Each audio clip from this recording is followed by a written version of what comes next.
पूज्य दाजी लिखते हैं, सुप्रभात और नमस्ते। मुझे प्रार्थना पर कुछ बोलने के लिए कहा गया था, इसलिए आज मैं इस पर जो मैंने सीखा है आपसे बांटना चाहूँगा। हम प्रायः तभी प्रार्थना करते हैं जब हमें किसी चीज़ की आवश्यकता होती है और हम उसे ईश्वर से मांगते हैं। हमारी आजीवन मुख्यतः 4 ज़रूरतें होती हैं। पहली है धन। संस्कृत में इसे अर्थ कहते हैं, जिसके द्वारा हम चीज़ों का व्यापार कर सकते हैं, खरीद बेच सकते हैं और जीवन चलता रहता है। दूसरी है धर्म। विस्तृत अर्थ में यह स्वयं के प्रति कर्तव्य है या सब जगह न्याय विकसित करना है। तीसरी श्रेणी है कर्म, अर्थात इच्छाओं की व शारीरिक इच्छाओं की पूर्ति। चौथी है मोक्ष। अतः जीवन के किसी भी स्तर पर हम अपनी ज़रूरत के आधार पर उस देवता से प्रार्थना करते हैं जो उससे संबंधित विभाग देखते हैं। भारत में अनेक देवता हैं, वायुदेव, इंद्रदेव, कामुकता के लिए भी कामदेव। अतः ज़रूरत के अनुसार हम अपनी प्रार्थना भी बदल लेते हैं। जब हम एक चीज़ के लिए प्रार्थना करते हैं, जैसे अर्थ के लिए, और यदि उसकी पूर्ति हो जाती है और बाकी ज़रूरतों की नहीं होती, जो जीवन पूर्णतया संतुष्ट नहीं होता, क्योंकि शेष 3 ज़रूरतों की तो पूर्ति नहीं हुई, परंतु एक क्षेत्र है जहाँ हम प्रार्थना करते हैं और हमारी सब ज़रूरतें पूरी हो जाती हैं। वह है मोक्ष का क्षेत्र, जिसे प्राप्त कर लेने पर हमारे जीवन में अन्य कोई ज़रूरत शेष नहीं रह जाती। परंतु यह प्रार्थना का एक सांप्रदायिक दृष्टिकोण है। सहज मार्ग में हमारी प्रार्थना बिल्कुल अलग है। हम कुछ नहीं मांगते, न मालिक से, न ईश्वर से, न किसी और से। हमारी प्रार्थना केवल एक तथ्य का कथन है। हम इसे स्वयं को याद दिलाते हैं। जब हम मानते हैं कि ईश्वर सब कुछ जानता है, तो मुझे प्रार्थना करने की क्या आवश्यकता है? क्या मुझे उन्हें अपनी स्थिति की याद कराने की आवश्यकता है? मेरे लिए तो पूरी प्रार्थना स्वयं को याद दिलाने के अतिरिक्त और कुछ नहीं है। वह ऐसे शुरू होती है, हे नाथ। ये नाथ कौन है? कॉटेज में बैठे हुए मालिक अथवा दिव्य लोक में विद्यमान ईश्वर या बाबूजी महाराज? नहीं। जब बाबूजी महाराज को यह प्रार्थना दिव्य लोक से प्राप्त हुई थी, तो उन्हें यह प्रकटीकरण हुआ था कि यह प्रार्थना उस ईश्वर को संबोधित की गई है जो हमारा वास्तविक मालिक है। दूसरा कथन, तू ही मनुष्य जीवन का एकमात्र ध्येय है। तो यह ईश्वर को, मालिक को संबोधित है। क्या हम उन्हें इसकी याद दिला रहे हैं या नहीं? हम स्वयं को याद दिला रहे हैं। कमलेश, याद रखो, वे तुम्हारे जीवन का ध्येय हैं, तो वह एक पुनर्स्मरण है। दूसरी पंक्ति, हम अपनी इच्छाओं के गुलाम हैं जो हमारी उन्नति में बाधक हैं। क्या इस कथन में हमने ईश्वर से कुछ मांगा या नहीं? हमने केवल एक तथ्य का कथन किया है कि हमारी विभिन्न वर्गों की बहुत सी इच्छाएं हैं और हर इच्छा हमें आपसे दूर ले जाती है, कम से कम मानसिक तौर पर। तू ही एकमात्र ईश्वर एवं शक्ति है। यह एक और तथ्य का कथन है। जब हम इस प्रकार प्रार्थना करते हैं, तू ही एकमात्र ईश्वर एवं शक्ति है जो हमें उस लक्ष्य तक ले चल सकता है, तो यह क्या लक्ष्य है जिसकी हम प्रार्थना करते हुए बात करते हैं? हमें किस लक्ष्य को प्राप्त करना है या पहुंचना है? हमारे समझने के स्तर के अनुसार, जो हमारी चेतना के स्तर पर निर्भर करता है, जो पुनः हमारे विकास के स्तर पर निर्भर करता है। यह लक्ष्य बदलता रहता है। हमें अपने बदलते लक्ष्य की चिंता नहीं करनी चाहिए, परंतु हर बार जब भी हम इस लक्ष्य को देखते हैं, तो वह सदा हमारे मन में, हमारी समझ में, हमारे ज्ञान में उच्चतम होता है। यदि मैं ईश्वर के उच्चतम स्तर की अथवा मालिक की चेतना की उच्चतम अवस्था की बात करूं तो वह समझ से परे है। तो हम एक ऐसी चीज़ के विषय में कैसे बात कर सकते हैं जो समझ से परे है? हम नहीं कर सकते।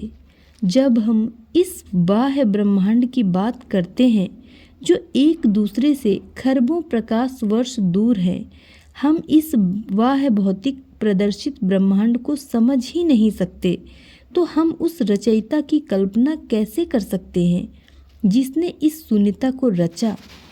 हाल ही में मुझे ईमेल द्वारा कुछ चित्र प्राप्त हुए जो हब्बल दूरबीन द्वारा लिए गए थे। ये चित्र कुछ बाहरी आकाश गंगाओं के थे जिनसे हम अब तक अनजान थे।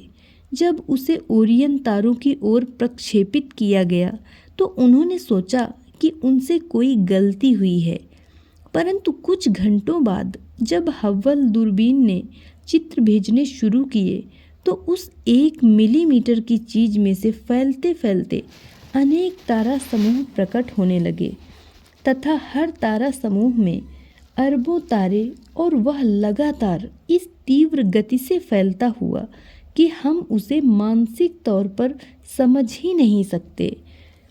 तो हम इस बाह्य संसार में क्या हैं? कुछ भी नहीं, धूल भी नहीं। जब हम संपूर्ण ब्रह्मांड और किनारे पर पड़ी रेत की तुलना करते हैं तो हम उस रेत या मिट्टी का कण भी नहीं हैं, कुछ भी नहीं। हम बिल्कुल कुछ नहीं हैं। जब तारा समूह भी एक बिंदु के समान हैं तो छोटे ग्रहों की कल्पना कीजिए, और कल्पना कीजिए क्या विद्यमान है। पृथ्वी जैसे नगण्य ग्रह पर हम जैसे लोग, हम वास्तव में कुछ नहीं हैं। और जब हम यह समझ लेते हैं, यह मानसिक बोध है, परंतु जब हम सच में दिल से यह समझ लेते हैं कि रचयिता कितने महान हैं, तो हम यह भी समझ लेते हैं कि हम कितने छोटे हैं। फिर भी जैसा बाबूजी कहते हैं, सर्वोत्कृष्टता ऐसी अवस्था है, आप इस अभ्यास द्वारा पूर्ण संतुलन प्राप्त कर सकते हैं। और किस स्तर का संतुलन? वे कहते हैं कि वह संतुलन जो रचना शुरू होने से भी पूर्व था। हम संतुलन, बराबरी या ऐसी चीज़ों की बात नहीं कर रहे हैं। कुछ उच्चतर, कुछ निम्नतर, और उनमें संतुलन लाने का प्रयत्न कर रहे हैं। वे उस संतुलन की बात नहीं कर रहे हैं, वे चेतना के एक स्तर की बात कर रहे हैं जो हम संतुलित अवस्था में प्राप्त करते हैं। जब हम कहते हैं कि ध्यान के दौरान मैंने समाधि जैसी अवस्था पाई, तो समाधि शब्द से हम क्या समझते हैं? आपने शायद लाला जी महाराज के विषय में सुना होगा। उन्होंने अपने ढंग से समाधि शब्द को परिभाषित किया है। उन्होंने कहा, समाधि एक अवस्था है। जब आप इस शब्द को विभाजित करते हो तो सम प्लस आधी, ये 2 शब्द बनते हैं। सम का अर्थ है समान और आधी का अर्थ है रचना से पूर्व। वे इसे मौलिक अवस्था कहते हैं। वह अवस्था जब ब्रह्मांड में कुछ भी नहीं था, कुछ नहीं, बिल्कुल कुछ नहीं। तो जब हम इस तथाकथित शून्यता को प्राप्त करना चाहते हैं तो हम इसे अपने हाथों में या दिमाग में नहीं पाते, परंतु उस आयाम, उस अवस्था का अपने दिल में अनुभव किया जा सकता है। पुनः जब हम उस प्रथम पल की बात करते हैं जब रचना हुई थी, तो क्योंकि उस समय कुछ भी नहीं था, किसने इस रचना को, ब्रह्मांड की रचना की प्रक्रिया को शुरू किया? बाबूजी के अनुसार उन्होंने अपनी दूरदर्शिता में देखा कि एक क्षोभ हुआ, एक प्रारंभिक हरकत हुई, अथवा जिसे आज वैज्ञानिक बिग बैंग कहते हैं। हम शायद इसे पूर्णतया न समझ पाएं, परंतु हम यह कल्पना कर सकते हैं कि तब कुछ नहीं था, केवल केंद्र था, और उसमें भी कुछ नहीं था, लेकिन कुछ हरकत हुई। ऊर्जा बाहर की ओर जाने लगी। कहते हैं लगभग 3 लाख प्रति सेकंड आवर्तन से, और हर करंट जो बाहर आया उसकी रफ्तार गति 3 लाख आवर्तन प्रति सेकंड से कम नहीं थी। यह किसी भी क्षण की न्यूनतम गति थी और अधिकतम तो कुछ भी हो सकती थी। उस करंट की 2 धाराएं थी, अनुकूल एवं प्रतिकूल। इस अनुकूल एवं प्रतिकूल के बिना वे आगे नहीं जा सकती थीं। यह एक विद्युत करंट के समान है। उसे चलने के लिए अनुकूल एवं प्रतिकूल दोनों की आवश्यकता होती है। चीज़ों के होने के लिए विपरीतता जरूरी है। अतः प्रकृति में प्रारंभ से ही विपरीतताएं विद्यमान थी, पुरुष व स्त्री। यह पहली बात है। प्रत्येक प्रजाति में पुरुष और नारी मौजूद हैं। पुरुष एवं प्रकृति वैसे ही शब्द जैसे चीनी भाषा में इन व यांग हैं। हम वास्तव में संतुलन प्राप्त करने की कोशिश कर रहे हैं। अब जब हम ज़रूरतों को ध्यान में रखकर मानसिक रूप से भावुकता से प्रार्थना करते हैं, तब वह प्रार्थना पूर्णतः प्रभावहीन होती है, क्योंकि वह एक सीमित कथन है। जब हम ईश्वर से प्रार्थना करते हैं तो वह एक खुला कथन होता है। मन में कुछ नहीं, फिर भी हम हमारे अंदर कुछ होने की प्रतीक्षा करते हैं।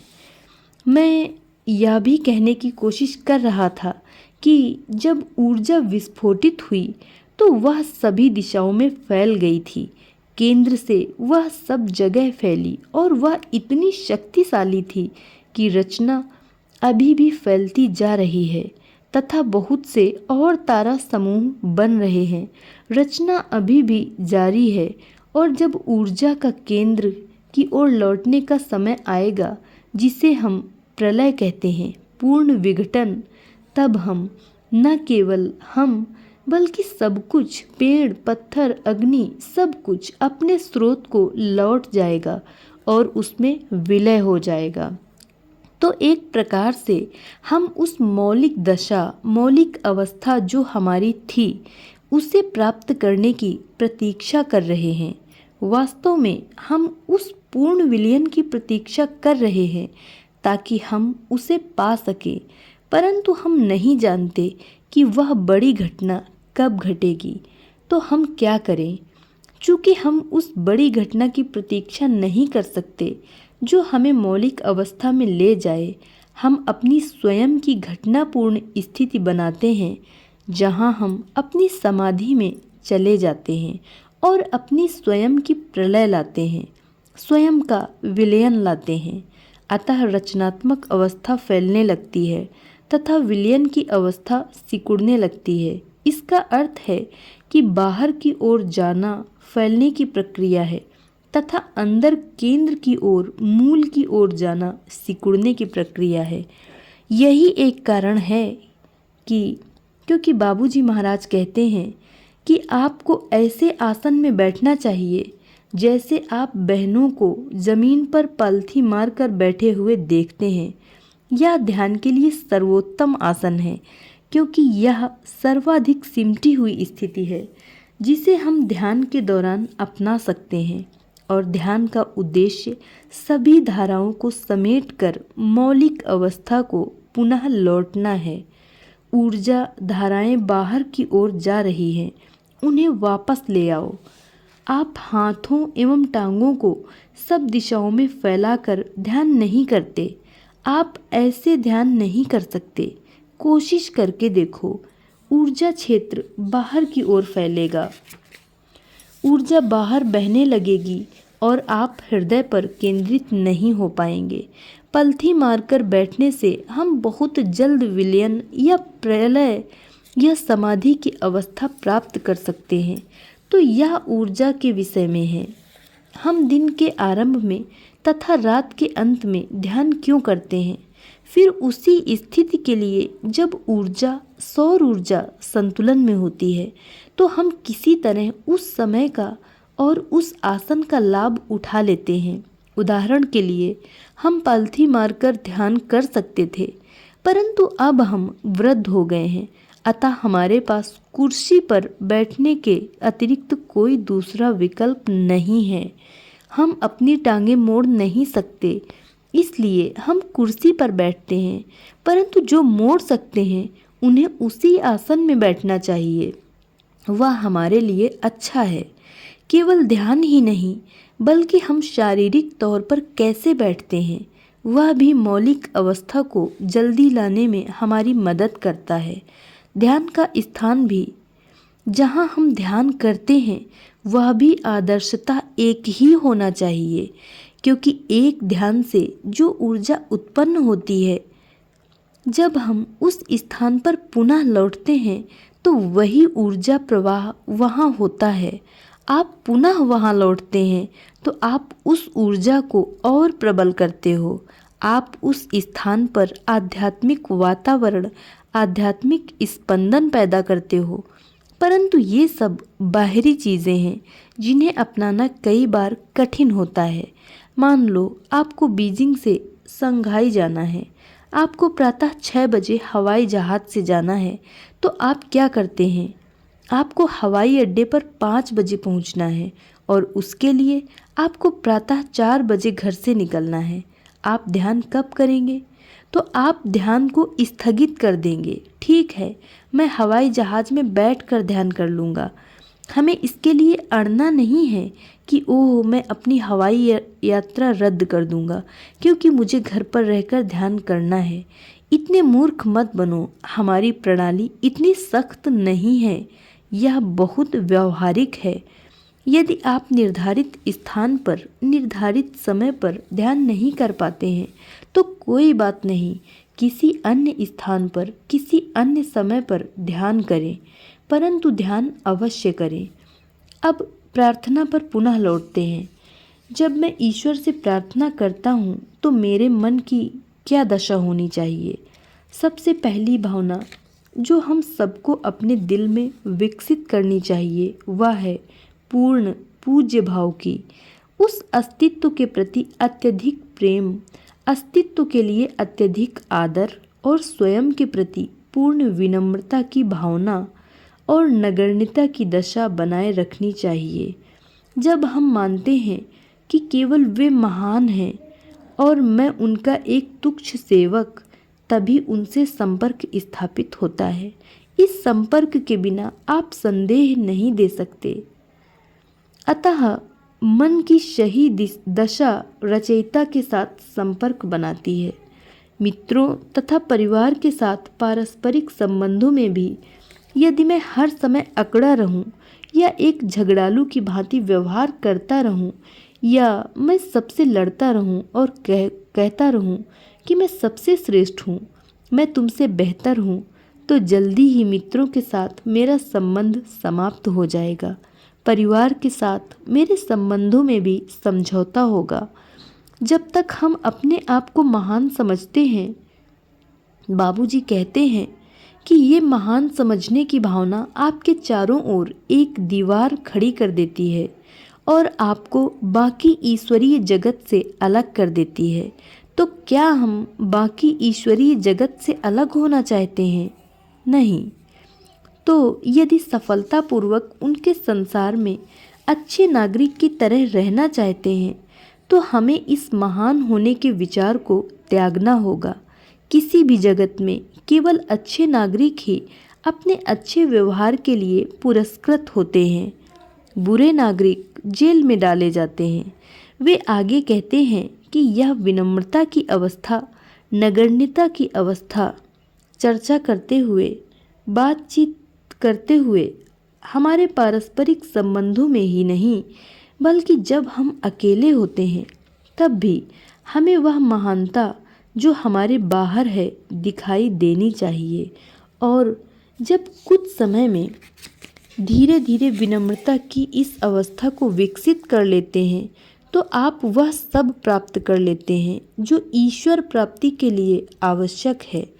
जैसा कि मैं आपको कल बता रहा था कुछ मिनट पूर्व भी कि हमारी जागरूकता के आधार पर, हमारी चेतना के आधार पर, हमारे विकास के आधार पर हमारे लक्ष्य बदलते जाते हैं। विनम्रता की यह अवस्था, नगण्यता की अवस्था भी हर समय हमारे अंदर बदलती रहती है। जैसा मैंने कहा यह पूर्ण नगण्यता की अवस्था को पा लेने के बाद हमें और किसी चीज़ की आवश्यकता नहीं, और यह जीवन की सुंदरतम अवस्था है। एक बार सन 1982 में मई के महीने में मैं बाबूजी महाराज के साथ था। मुझे उनके साथ 3 सप्ताह बिताने का सौभाग्य प्राप्त हुआ। जाने से 3 दिन पहले हम उनके इर्द गिर्द बैठे हुए थे, वे अपनी कुर्सी पर और मैं उनके एक तरफ। अचानक उन्होंने मेरी ओर देखा और कहा, तुम्हें दिन के 24 घंटे इसी अवस्था में रहना चाहिए। फिर वे किसके विषय में बात कर रहे थे, यह देखने के लिए मैंने अपने अंदर झांका तो मैंने कुछ विशेष नहीं पाया। मैंने बार बार देखा, केवल एक चीज़ जो मैंने पाई, जो मैंने महसूस की, वह थी स्वयं को कुत्ते के रूप में देखना। गली का एक कुत्ता जिसका कोई मान नहीं, जहाँ मिले वहाँ खाना खा लेता है, उसे कोई परवाह नहीं। जहाँ भी पेड़ के नीचे आश्रय मिले सो जाता है, उसे कोई चिंता नहीं। इस हद तक पूर्ण बेफिक्र अवस्था कि आप यह भी नहीं सोचते कि आप किस अवस्था में हैं। आप यह सोचने लगते हैं कि यह किसके विषय में कह रहे हैं, परंतु तब तक आपको कुछ पता नहीं था कि आप किस अवस्था में हैं। तो जब हम किसी चीज़ का विकास करते हैं, उदाहरणार्थ एक इच्छा रहित अवस्था अथवा नगण्यता या पूर्ण विनम्रता की अवस्था, और तब जब हम किसी के लिए प्रार्थना करते हैं तो वह सफल होती है। जब हम किसी दूसरे के लिए प्रार्थना करते हैं तो वह जादू की भांति काम करती है। परंतु जब हम स्वयं के लिए प्रार्थना करते हैं कि मुझे यह चाहिए, मुझे वह चाहिए, तो वह शायद ना हो, क्योंकि जब हम स्वयं के लिए प्रार्थना करते हैं तो उसमें स्वार्थ होता है, उसमें मैं की प्रधानता होती है। परंतु जब हम किसी दूसरे के लिए प्रार्थना करते हैं तो उसमें कोई स्वार्थ नहीं होता। ईश्वर जान लेता है कि कोई और भी उसकी रचना से प्रेम करता है और वह उसे बेहतर स्थान बनाना चाहता है। अतः उनकी कृपा मिलती है, उनका प्रेम मिलता है, उनकी मदद मिलती है। तो प्रशिक्षक के रूप में जब हम अभ्यासी पर प्रेम से, विनम्रता की भावना से काम करते हैं और उसके लिए प्रार्थना करते हैं कि इस व्यक्ति में वह अवस्था बनी रहे, तो वह सफल होती है। गुरुदेव के बारे में कुछ भी कह पाना अत्यंत कठिन कार्य है। हम उनकी महानता, योग्यता व श्रेष्ठता के बारे में अपने स्तर से जो भी देख पाएंगे, परख पाएंगे, वह नितांत अपर्याप्त होगा। उनके बचपन व यौवन के विषय में हमें उनकी स्वचित्त आत्मकथा से ज्ञात होता है कि बचपन से ही उनका जीवन कठिन व संघर्षपूर्ण परिस्थितियों से गुजरा। 5 वर्ष की आयु में अपनी माताजी को खोने का दुख और अपने जीवन में उनका अभाव उन्होंने सदा ही अपने दिल की गहराइयों में दबाए रखा, जिसका अनुमान लगाना भी असंभव था। छोटी आयु से ही उनका झुकाव आध्यात्मिकता में था। अनेक प्रयत्नों और खोज के पश्चात वे अपने आध्यात्मिक गुरु बाबूजी महाराज के पास पहुँचे और उनके संरक्षण व उनकी छत्र छाया में उन्होंने अपनी आध्यात्मिक ऊंचाइयों को छुआ। बाबूजी की बीमारी के दौरान जिस प्रेम व लगन से अपना सब कुछ छोड़ बाबूजी की सेवा की, वह अत्यंत मर्मस्पर्शी है। बाबूजी की महासमाधि के पश्चात वे उनकी इच्छा के अनुरूप उनके आध्यात्मिक परिवार की बागडोर अपने हाथ में ले अपनी जिम्मेदारी को इतने वर्षों से बखूबी पूरी निष्ठा से निभा रहे हैं। इस विषय पर हमें कुछ भी पढ़ने को नहीं मिलता। हम अनुमान भी नहीं लगा सकते कि यह उनके जीवन का कितना कठिन व चुनौतियों से भरा दौर रहा होगा। उनका जीवन सेवा, त्याग व बलिदान का जीवन रहा है। कितने दर्द भरे अनुभवों, आलोचनाओं व परीक्षणों से गुजरकर वे इस मुकाम पर पहुँचे हैं जहाँ वे आज हैं। यह यात्रा उनके लिए अत्यंत कठिन व पीड़ा में रही होगी। हम केवल उसका तनिक सा एहसास कर सकते हैं। अगर हम संवेदनशील हैं तो उनकी महानता, दरियादिली तथा बड़प्पन की कल्पना कीजिए। जिन लोगों ने बाबूजी के जाने के पश्चात बाबूजी की इच्छा के विपरीत गुरुदेव को अस्वीकार किया, उनका तिरस्कार किया, आलोचना की, वे ही लोग जब कुछ समय पश्चात पुनः मिशन में वापस लौटे तो गुरुदेव ने बाहें खोल प्रेम पूर्वक उनका स्वागत कर उन्हें अपनी शरण में ले लिया। वे हम सब के लिए सहज मार्ग मूल्यों का एक ज्वलंत उदाहरण है। पग पग पर ऐसे अनेक उदाहरण मिलते हैं।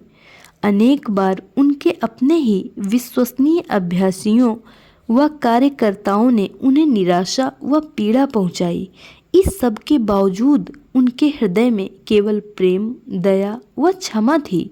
उनका विश्वास मिशन व मानवता पर उतना ही दृढ़ रहा।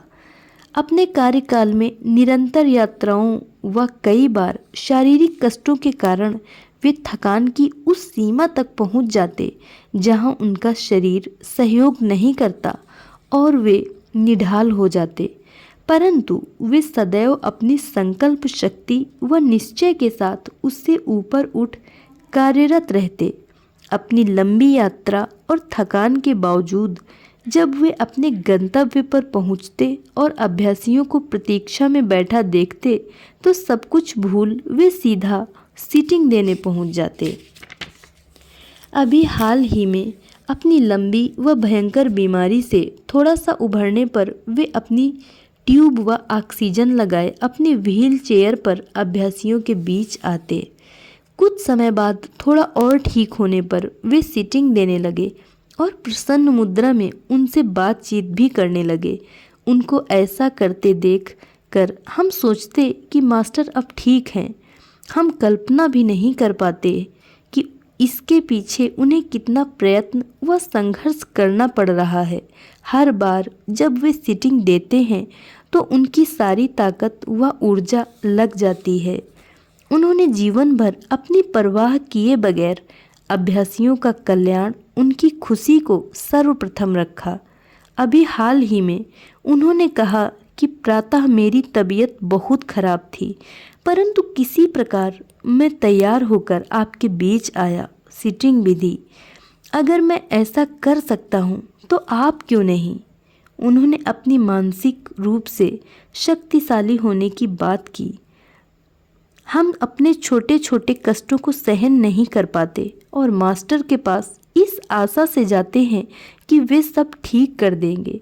काश हम उनके उदाहरण को अपने संवेदनशील हृदय से देख पाते। शारीरिक कष्टों से भरा जर्जर वृद्ध शरीर, दुख से भरा हृदय, जो अभ्यासियों के लिए दर्द व उनकी आध्यात्मिक विकास की आशा से भरा है, उन्हें शीघ्र से शीघ्र आगे ले जाने को बेताब। वे सबके दर्द अपने में समेट केवल प्रेम बांटते हैं, परंतु हमारी ओर से सहयोग की कमी उनके हाथ रोक देती है। आइए हम भी उनकी अपेक्षाओं को पूरा करने के लिए अपनी नज़र पूर्ण रूप से अपने आध्यात्मिक विकास, अपने रूपांतरण पर रखें। बाबूजी के 27 मार्च 2004 के विस्पर्स के अनुसार एक पवित्र आत्मा कष्टों की बलि चढ़कर ही सांचे में ढलती है, चाहे वह दूसरों को दिखे या उनकी नज़रों से छुपा हो। इसी में वे आगे कहते हैं, समर्पण ही उसके जीवन को दिशा निर्देशन व आत्मविश्वास देता है, जिसके फलस्वरूप वह उन परीक्षा के क्षणों का साहस से सामना कर सकता है। धन्यवाद।